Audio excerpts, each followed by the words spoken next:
इतनी गंदगी हो गई है कि ऑटो ड्राइवर से इश्कबाजी कर रहा है, नौकरों से इश्कबाजी चल रहा है, इलेक्ट्रीशियन घर में आए तो इलेक्ट्रीशियन से इश्कबाजी हो रही है, गैस वाला बंदा आया गैस वाले से इश्कबाजी हो रही है, जोमेटो के नाम से कोई बच्चा देना आया, दिया बर्गर दिया है, पिज्जा दिया है, आपने लिया, कोई लड़की ली है, इश्कबाजी शुरू हो गई है। इसीलिए अल्लाह ने पर्दा किया है, इसीलिए अल्लाह ने मना किया है। अल्लाह बेहतर जानता है तमाम चीज़ों को। क्यों अल्लाह ने नामहरम से दूर रखा है? ये इसलिए रखा है क्योंकि हर इंसान पर शैतान सवार है। वो हमेशा 24 आवर्स आपसे गुनाह करवाने के लिए पूरे टैक्टिक्स प्ले करते रहता है। हमने वो शैतान के टैक्टिक्स से बचना है।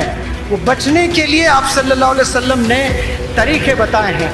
वो तरीक़ों पर जो चलते हैं वही कामयाब होते हैं। हर बंदा चाहता है कि एजुकेशन करें, लेकिन एजुकेशन के नाम पर आप जिना करोगे, एजुकेशन के नाम पर आप हराम काम करोगे और वो हराम आदतें आप में, आपके खून में आप बसा लिए हो और उसके बाद आप शादी करोगे और जाकर बच्चे पैदा करोगे तो हराम के बच्चे पैदा होंगे। और क्या हराम के बच्चों से हमारी कौम में कोई लीडर पैदा हो सकता है?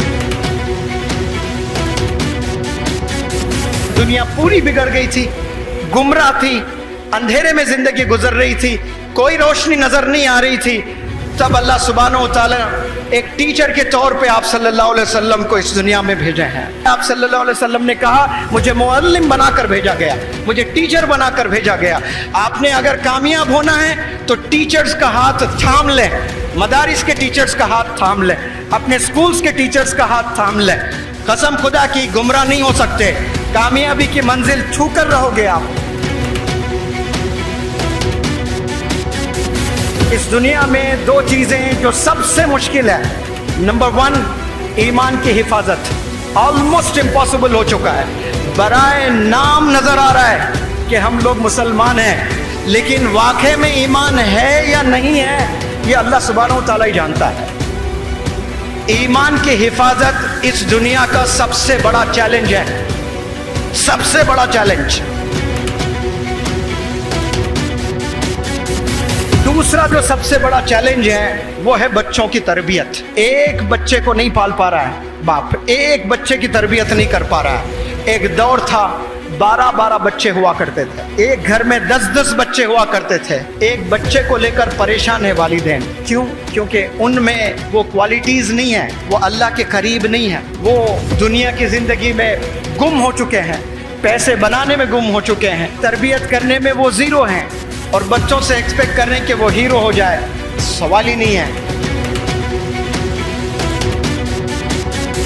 कामयाबी की पहली सीढ़ी आपके वालिदैन हैं, आपके वालिदैन हैं, आपके वालिदैन हैं। मैथमेटिक्स नहीं है कामयाबी की सीढ़ी, कंप्यूटर साइंस नहीं है कामयाबी की सीढ़ी। याद रखें, कामयाब होना चाहते हैं वालिदैन को खुश करना, अपने वालिदैन को राजी करना, क्योंकि वालिदैन को जैसे राजी करोगे पैरेलली अल्लाह राजी हो जाएगा। और जब अल्लाह राजी हो जाएगा ऐसे अपॉर्चुनिटीज देगा, आप गुमान नहीं कर सकते कहां कहां से आपको अपॉर्चुनिटीज मिलेंगे। अगर आपके सगे मामू, सगे चाचा, सगे ताया, सगे फूफा, जिनसे आपकी बड़ी अच्छी जमती है, जो आप बहुत मोहब्बत करते हैं, वो अगर आपके घर आ जाएं, 3 दिन से ज्यादा अगर आपके घर में रुकने लगे, कसम खुदा की चिढ़ पैदा होगी आपको। 3 दिन अच्छा लगेगा, कोई भी मामा, चचा, ताया, फूफा, कोई भी रिश्तेदार, 3 दिन के बाद घिन हो जाएगी आपको, अजीब इरिटेशन होगा कि अम्मी को जाकर पूछेंगे कि अम्मी ये लोग कब चले जाएंगे, इतने दिन क्यों हैं? तो आपको न जाने कितने दिन से आपके अब्बा हुजूर पाल रहे हैं, आप फेल होते जा रहे हैं, आप फेल होते जा रहे हैं। 10 साल फेल हुए, अब्बू ने कभी खाना नहीं रोका आपका, अब्बू ने हमेशा 3-3 वक्त आपको खाना दिया है और उसके बदले में आपने आज तक कुछ अब्बा हुजूर को तोहफा दिया है? बढ़ते दिन के साथ हर नौजवान के ख्वाहिशात बढ़ रहे हैं। मैं गरीब हूँ, मेरे अब्बू के पास इतने पैसे नहीं है, मुझे ये फ़ोन नहीं चाहिए, I do not deserve this phone. ये ख्याल कभी नहीं आ रहा है कोई गरीब बच्चे को भी। मैं गरीब हूँ, مجھے اچھی پڑھائی حاصل کر کے ملٹی نیشنل کمپنی میں جاب کرنا ہے, میرے گھر کے سارے پرابلم سالو کرنا ہے. کروڑوں میں کوئی ایک نوجوان کو یہ خیال آتا ہے, میں غریب ہوں, میں سلم میں ہوں, لیکن مجھے آئی فون ضرور چاہیے, مجھے بائک ضرور چاہیے, مجھے جینز ضرور چاہیے, مجھے فلانا ٹی شرٹ ضرور چاہیے. یہ خواہشات سب کے ہیں اور کوئی برے نہیں ہیں. You have absolute right to buy an iPhone. You have absolute right to buy the bike of your choice. والد کے پیسوں سے نہ خریدیں, آپ اپنے خود کے پیسوں سے خریدیں, تب پتہ چلے گا کہ ایک ایک روپیہ کمانا کتنا مشکل ہوتا ہے. آج شہر جائیں, حیدرآباد, بنگلور, ممبئی, ایسے بڑے بڑے شہر جائیں آپ کو ایسے بھی ینگسٹرز ملیں گے جو گریجویٹس ہیں, جو انجینئرنگ کیے ہیں, جو پوسٹ گریجویٹس ہیں, جو MBA کیے ہیں. یہ کرنے کے بعد نہ جانے کتنے ینگسٹرز آج سویگی میں کام کر رہے ہیں, آج زومیٹو میں کام کر رہے ہیں, آج اوبر اولا گاڑی چلا رہے ہیں. اس کے لیے کیا مسلمان قوم پیدا ہوئی ہے کہ ہم لوگ سویگی گھر گھر جا کر کھانا ڈالیں؟ کوئی حرام کام نہیں ہے, بالکل حلال ہے.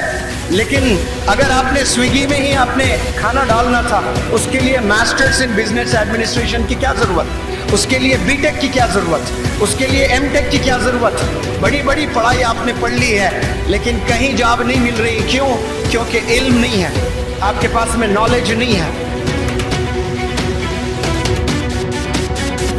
یہ جو دوسرا ہاتھ ہے, اس میں اسکول کا بیگ آپ نے پکڑنا ہے, اس میں کتابیں ہونا چاہیے, اس میں قرآن ہونی چاہیے, اس میں ماڈرن ایجوکیشن کے بکس ہیں وہ ہونے چاہیے, اس بیگ میں کمپیوٹر ہونا چاہیے, لیپ ٹاپ ہونا چاہیے. قسم خدا کی ایسا اگر کرنے لگے نوجوان, مسلمان قوم کے نوجوان بچوں, ایک ہاتھ میں ٹیچر کا ہاتھ تھام لے اور ایک ہاتھ میں آپ کے ماڈرن ایجوکیشن قرآن مجید آپ تھام لے, 1000 مولانا ابوالکلام آزاد پیدا ہوں گے انشاءاللہ, 1000 ڈاکٹر APJ کلام پیدا ہوں گے انشاءاللہ. میں ابھی عقل کنواں میں, میرا وقت بہت زیادہ گزر رہا ہے. مولانا حذیفہ بستانوی صاحب کہہ رہے تھے, سر یہ ذکر آپ ہر سپیچ میں رکھتے ہو کہ مولانا ابوالکلام آزاد صاحب جب 12 سال کی عمر کے تھے آپ نے لائبریری سیٹ اپ کی تھی. تو سر میں نے بھی جب 12 سال کی عمر تھی انڈیا کی پوری ہسٹری پڑھ لی تھی میں نے. تو آج ماشاءاللہ کتنے بڑے مدارس, کتنے بڑے اسکول, کتنے بڑے کالجز, ابھی 5 یونیورسٹیز ڈالنے کی جرت کر رہا ہے. ایک عالم دین 5 یونیورسٹیز ڈالنا, یہ مدرسے کے بچے کیسے ذہین ہوتے ہیں. جب جب والد بیمار ہوتے تب میں والد کی خدمت کرتا, اور جب پیرالائزڈ ہو گئے اس وقت میں مجھے ابھی بھی یاد ہے میں شام کے وقت کرکٹ کھیلنے جایا کرتا تھا. بڑا پیشن تھا کرکٹ کا, لیکن کرکٹ نہ کھیل کر میں بیٹھ کر انتظار کرتا کہ میرے ابا کب بلائیں مجھے کہ بیٹا مجھے ٹوائلٹ جانا ہے, مجھے پکھانا دھلانا ہے. اور میرا رب گواہ ہے, قسم خدا کی میں کہتا ہوں, جب میں ان ہاتھوں سے میرے والد کا پکھانا دھلاتا مجھے ایسا لگتا کہ میں ورلڈ کپ جیتا ہوں, ایسی خوشی ہوتی تھی مجھے. اور میں سمجھتا ہوں کہ وہ پیرالسس کی حالت میں جو میرے ابا حضور اپنے ہاتھوں سے پکھانا نہیں دھو سکتے تھے, ایک نوجوان بچہ اور والد کی خدمت کر رہا ہے, اس وقت میں میرے والد نے کیا دعا کی پتہ نہیں مجھے. اس کی وجہ سے آج میں ایک ٹیچر بنا ہوں, ایک ٹرینر بنا ہوں, ایک موٹیویشنل اسپیکر بنا ہوں. یہ میں میری ٹیلنٹ سے نہیں بنا, یہ میرے ایبیلٹیز سے نہیں بنا, یہ میرے والد کی دعا کی وجہ سے بنا.